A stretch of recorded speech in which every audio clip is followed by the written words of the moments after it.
Oke guys, selamat datang di pembelajaran Freedom Cuan. Kali ini kita dalam segmen Koko Research. Jadi dalam segmen ini kita akan membahas emiten-emiten, kita bedah berdasarkan laporan keuangannya, prospek kedepannya, teknikal maupun secara money flow. Jadi secara keseluruhan kita bedah. Video ini biasanya memakan waktu sekitar 15-20 menit. Walaupun terkesan lama, tetapi kalau kalian nonton sampai akhir, kalian bakal menjadi lebih tahu terkait perusahaan-perusahaan yang dibahas. Jadi bukan hanya sekedar beri dan jual berdasarkan chart aja, tapi betul-betul tahu produknya apa, yang ditawarkan apa, bahkan apa aja yang dilakukan sama perusahaan tersebut. Kali ini kita akan membahas tentang emiten film atau MD Pictures. Buat teman-teman, sebagai informasi awal aja bahwa MD Pictures ini merupakan salah satu PH film yang ada di Indonesia di balik PH-PH lainnya. Dan dia merupakan satu-satunya yang ada di Bursa Efek Indonesia. Jadi dia yang IPO, yang lainnya masih perusahaan belum go public, jadi masih private gitu ya. Nah, mengapa saya memilih film? Karena menurut saya emiten ini merupakan menarik. Jadi masih menarik dan cukup oke. Mari kita bahas satu persatu. Yang pertama kita bedah dulu dari laporan keuangannya karena dia baru rilis laporan keuangan di tahunan di 31 Desember 2021 dia baru rilis. Kita lihat satu persatu. Yang pertama di sini ada aset ya. Kas setara kasnya, di sini saya sudah tulis, kas setara kas mengalami penurunan. Lalu piutang naik apa segala macam. Piutang pihak ketiga mengalami penurunan. Di sini kelihatan ya, piutang usaha pihak ketiga mengalami penurunan. Maksudnya piutang lainnya ya, yang ini. Kalau yang ini dia naik. Kemudian aset lancar mengalami penurunan karena dari di tahun 31 Desember 2021, jadi di tahun 2021 dia 184 bio, 184 miliar. Sementara sebelumnya di 190,7 miliar. Kemudian total aset overall stagnan ya karena nggak terlalu jauh ya, dimana di bawah ini dia cuma 1,3, di 2020 1353 ya, nyampe bedanya nggak ya cuma 50 juta ya, I think overall masih sama. Dari aset aja kalau kita bicara versi simpelnya aja, karena dalam segmen ini saya nggak mau terlalu pakai bahasa-bahasa yang susah, nanti kalian bingung buat para pemula. Kalau kas setara kas mengalami penurunan itu artinya uang yang dipakai, uang yang ada dalam perusahaan itu sedang diputar, sedang diolah, sedang dipergunakan dengan berbagai hal. Nah, kas dan setara kas mengalami penurunan, menurut saya pribadi, ini opini saya, itu merupakan faktor yang baik, faktor yang bagus. Kenapa? Artinya perusahaan lagi sibuk, lagi gencar-gencarnya untuk membuat something new, gebrakan-gebrakan baru. Kan kita lihat juga di 2021 itu kan MD Pictures itu banyak ngeluarin film-film yang fenomenal, maupun series-series yang ada di WTV dan di berbagai platform OTT lainnya. Piutang usaha pihak ketiga juga mengalami penurunan karena terdapat realisasi dari tahun sebelumnya, di mana tahun 2020 itu kan banyak film atau series yang ditunda karena tidak memungkinkan. Nah, sekarang sudah mulai ada. Aset lancar juga mengalami penurunan dan overall aset stagnan. Jadi itu masih oke dari sisi asetnya. Kemudian kita lihat dari sisi liabilitasnya, di mana liabilitas jangka pendek meningkat 130%. Jadi liabilitas jangka pendek itu di sini ya. Dari tahun sebelumnya, jadi yang kanan ini 2020, dia di 18 miliar, dan sekarang 2021 dia 41 miliar. Liabilitas jangka panjang juga demikian, di sini dia 51, di itunya 52. Nah, apakah ini juga menjadi pertanda bahwa perusahaan ini jelek? Pasti kan orang mikir, wah kalau misalnya utangnya makin bertambah berarti tambah jelek dong kok. Kalau menurut saya jawabannya enggak juga. Kenapa? Karena ya memang tidak ada satupun perusahaan sebesar apapun kalau nggak punya hutang. Setiap perusahaan itu pasti punya hutang, nggak mungkin enggak gitu. pasti ada utang usaha, lalu ada utang-utang lainnya itu pasti ada, nggak mungkin enggak, karena utang itu juga nggak selamanya menjadi hal yang buruk, karena dengan kita berhutang berarti kita nambah modal, power kita bertambah, dan kita bisa menghasilkan sesuatu yang memiliki manfaat yang lebih besar gitu. Dengan bertambahnya liabilitas jangka pendek maupun jangka panjang di angka 130 dan 135%, menurut saya itu juga masih bagus karena dengan meningkatnya liabilitas artinya perusahaan mulai produktif.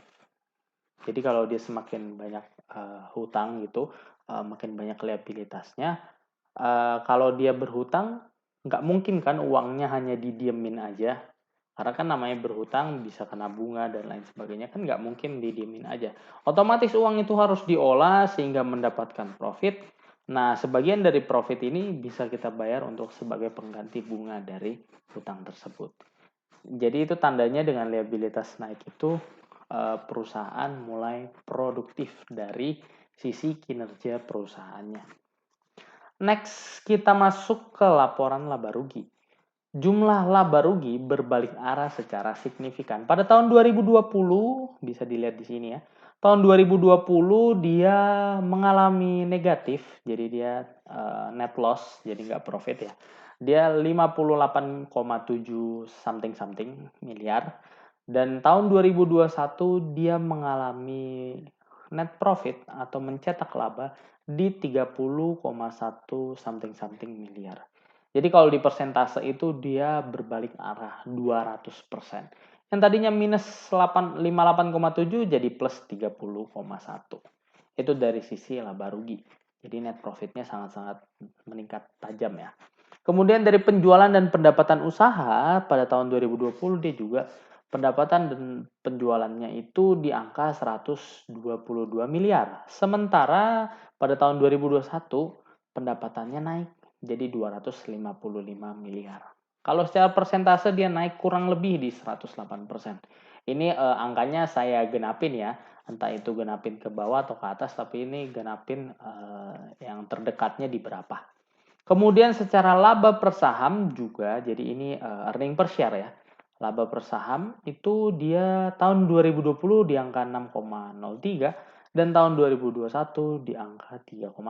Jadi naik 160%. Ini merupakan laporan keuangan yang sangat bagus sekali dari emiten film, di mana yang tadinya minus gede banget segini, jadi positif gede banget segini. Dan kedepannya di tahun 2022 harapannya lebih bagus. Kenapa saya menganggap kalau di tahun 2002 bakalan lebih bagus? Kita bahas satu persatu. Oke, berdasarkan data penonton yang saya ambil dari film Indonesia, jadi tinggal ketik aja data penonton film Indonesia, nanti keluar gitu ya. Peringkat 1 sampai 15 di sini kelihatan. Di tahun 2020, ini tahun 2020 ya, lupa saya tulis. Di mana kalau peringkat 1 dan peringkat 6 itu dia rilis di sekitar Januari sampai Februari. Jadi di sini di mana Covid belum masuk ya. Ya sudah ada di luar negeri tapi belum terlalu ngefek lah, belum di Indonesia tuh belum. Jadi 1 sampai 6 itu kita abaikan dulu karena itu sebelum Covid. Nah, begitu masuk ke 7 sampai ke 15, ini sudah mulai ada Covid. Jadi mulai Maret, April, Mei, Juni, di situ Indonesia mulai masuk Covid, di mana terindikasi dulu waktu itu di Jakarta, lalu mulai menyebar. Kita bisa ngelihat di sini dari angka dari yang ke-7 sampai ke-15 itu penontonnya di 766, 567, 382, 334. Tidak ada penonton yang lebih dari 1 juta penonton gitu ya. Jadi tidak ada yang lebih dari 1 juta penonton.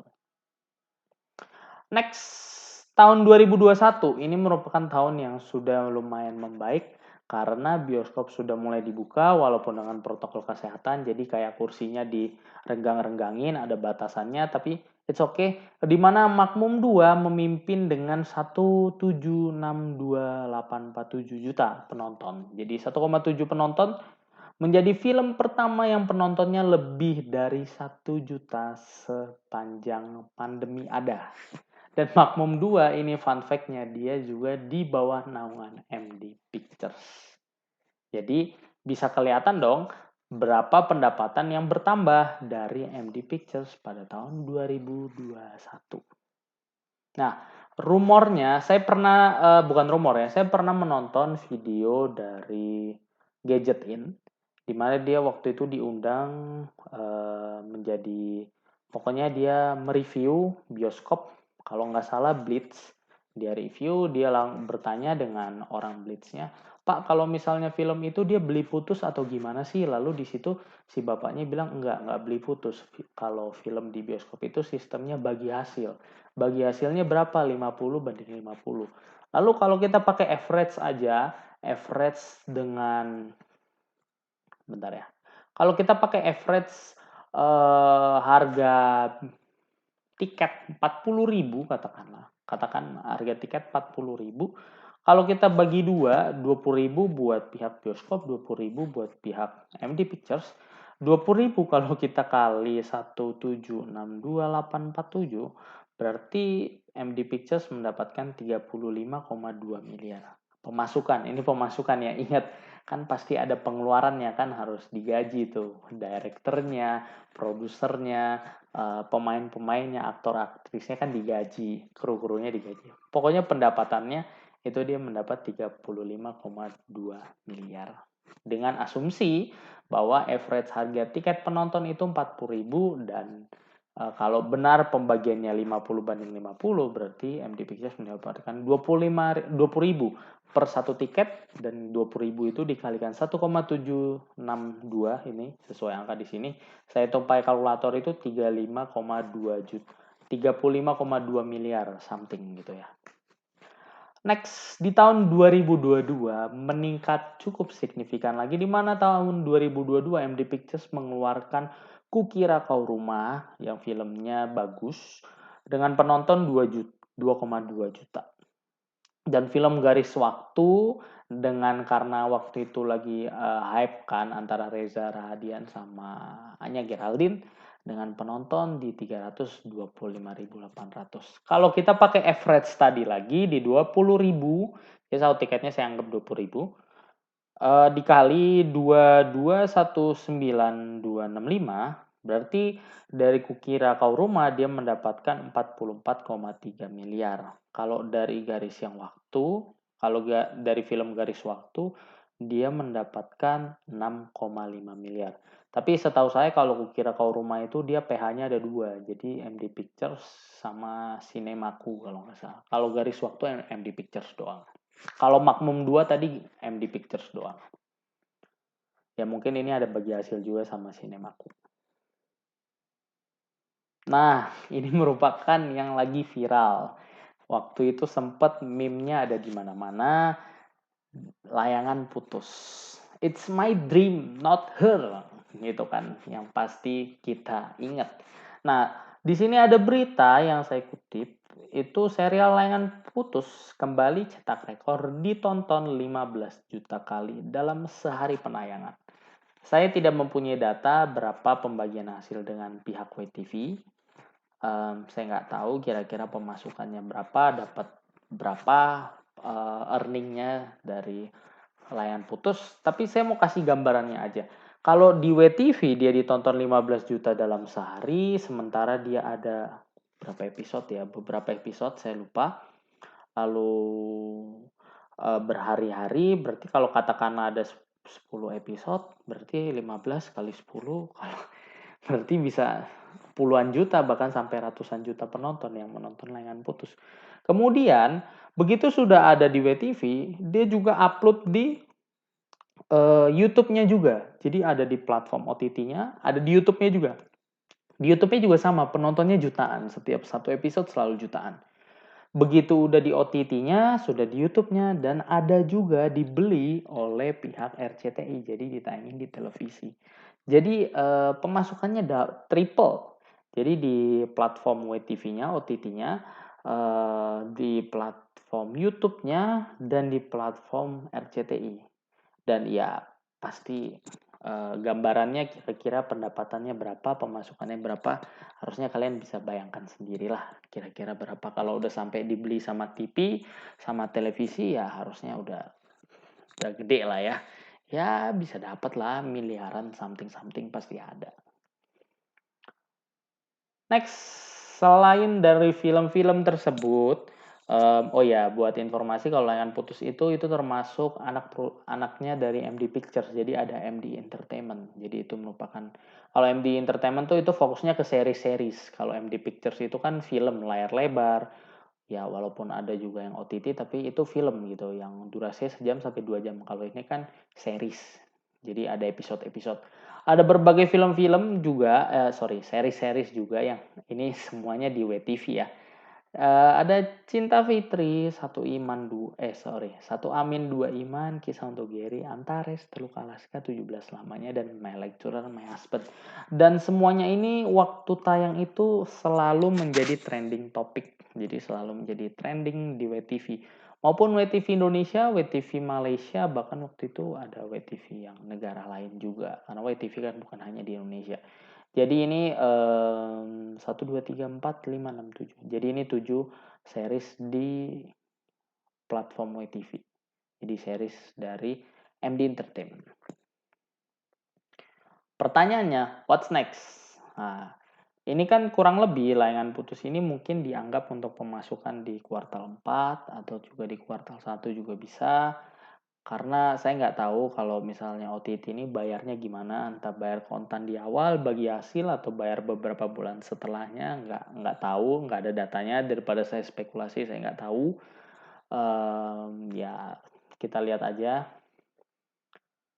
Pertanyaannya what's next? Nah, ada film KKN di Desa Penari. Ini film udah dari tahun 2020 yang selalu dipending. Kalau ada yang nanya, kenapa sih selalu dipending gitu ya? Kenapa sih selalu diundur? Karena ada satu berita yang menjelaskan bahwa Pak Manoj Punjabi sebut produksi film KKN di Desa Penari memakan biaya hingga 20 miliar. Jadi biaya produksinya 20 miliar. Nah, pertanyaannya, kalau modalnya aja 20 miliar, apakah perusahaan mau rugi? Tentu enggak. Otomatis dia harus mencari momen yang pas. Jangan sampai filmnya bagus, udah makan 20 miliar, tapi karena pandemi dan tayangnya tidak di tanggal yang tepat, alhasil jadi rugi, entah penontonnya sedikit gitu ya. Nah, sentimen positifnya apa sih? Lebaran sudah dibolehin. Udah bolehin kan, nggak harus swab lagi sekarang. Covid udah mulai menurun. Sudah semakin seperti endemi. Mall dan bioskop pun sudah mulai ramai. Karena ini kan juga tercermin kan tadi kan film Makmum 2, Kukira Kau Rumah, garis waktu penontonnya udah jutaan gitu ya. Jadi kan sudah mulai ada demand, udah mulai ada orang yang nonton ke bioskop, udah mulai ramai. Nah, KKN di Desa Penari ini dibagi menjadi 2 kategori, uncut dan cut. Jadi ada yang disensor untuk 13 plus, jadi ratingnya 13 tahun ke atas, dan yang tidak disensor dan ratingnya ini dewasa 17 plus gitu ya. Nah, kalau misalnya biayanya aja 20 miliar, berarti Pak Manot seharusnya punya target nih, kalau bisa itu penontonnya pendapatannya bisa lebih dari 20 miliar. Kalau kita pakai asumsi yang tadi 20.000, kita kalikan 1 juta penonton lah. Nah, kalau dikalikan 1 juta penonton itu 20 miliar, berarti itu masih BEP. Jadi kalau ya ini kan pasti kurang lebih ya, nggak mungkin 20 miliar bulat ya. Kalau 20 miliar dan penontonnya 1 juta, berarti ini masih BP, belum cuan. Ini kita pakai hitungan kasar aja ya. Nah, berarti harusnya punya target dengan penontonnya lebih dari 1 juta. Kalau kita lihat di Instagram, itu masih banyak banget yang excited tentang KKN di Desa Penari. Bahkan sampai si direkturnya itu selalu di DM apa, wah kok diundur mulu gini pokoknya masih ada. Itu artinya bahwa walaupun sudah ditunda-tunda, orang masih tetap excited untuk nonton. Jadi bukan kayak wah udah basi nih film, udahlah ditinggalkan. Enggak, masih sangat-sangat excited dengan film ini.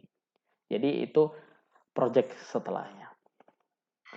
Next, kita lihat dari MD Entertainment, dia memiliki project, ada Mozachico series.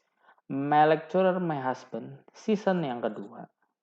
Ya, oke ya. Jadi kan pemeran utamanya kan ada Reza Radian sama Prilly. Ya, kalian tahu lah followers mereka berapa, kira-kira penonton berapa ya kalian bayangkan sendiri. Princess and the Boss, Dua Wajah Arjuna, 5 Detik dan Rasa Rindu, dan Antares 2, season 2 gitu. Oke, next. Kalau dari sisi investornya, di sini terlihat bahwa Tencent beli saham film senilai 695 miliar. Dan di sini tersebut tergolong premium saat itu 500 per lembar. Jadi dia beli dengan harga 500 per lembar pada Oktober 2021.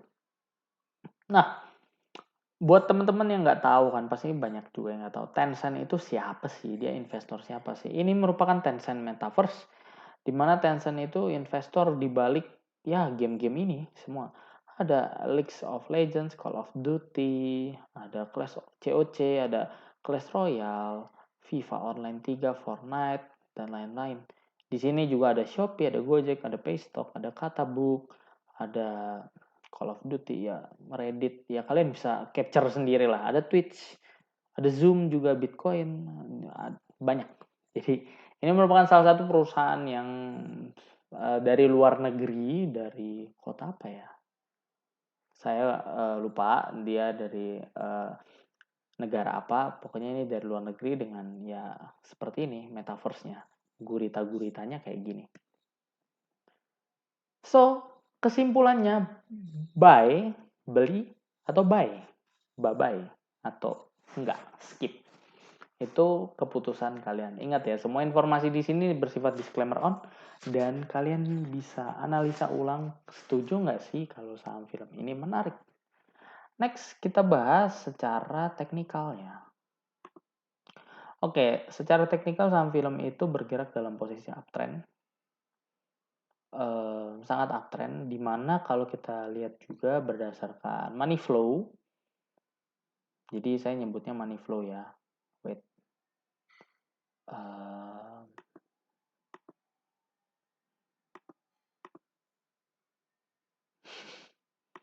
Agak nge-lag kayaknya. Oke, kita pakai ini dulu. Jadi kalau berdasarkan data dia ini masih bikin higher high, higher low, higher high, higher low, masih so far cenderung di sini aja ya. Nah, buat teman-teman yang mau beli ini udah mendekati area beli. Jadi kalau saya gambarin gini aja ya. Wait.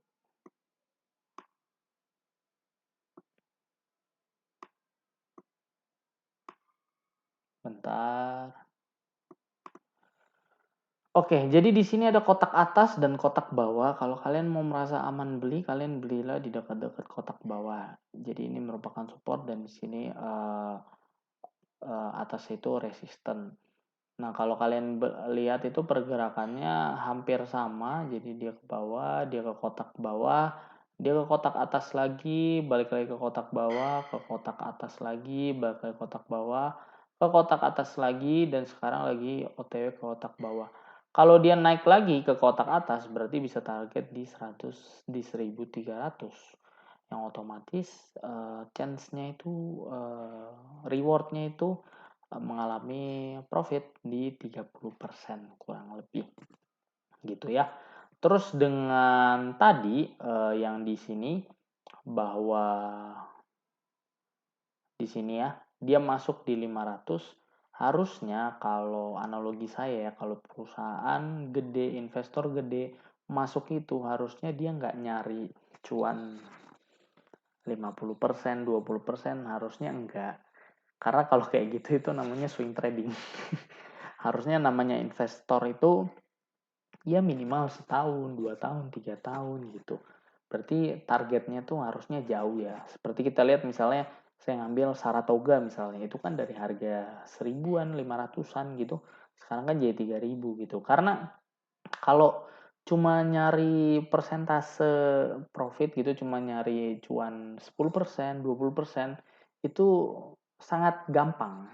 Gampang dalam artian tinggal jualan aja, bisnis real gitu. Tinggal misalnya katakanlah jualan ayam goreng, franchise minuman, makanan, gampang untuk dapat profit 10%, 20%, bahkan 50%, bahkan 100%. Bisnis-bisnis makanan franchise itu, minuman-minuman boba itu modalnya cuma berapa sih? 10.000, 15.000.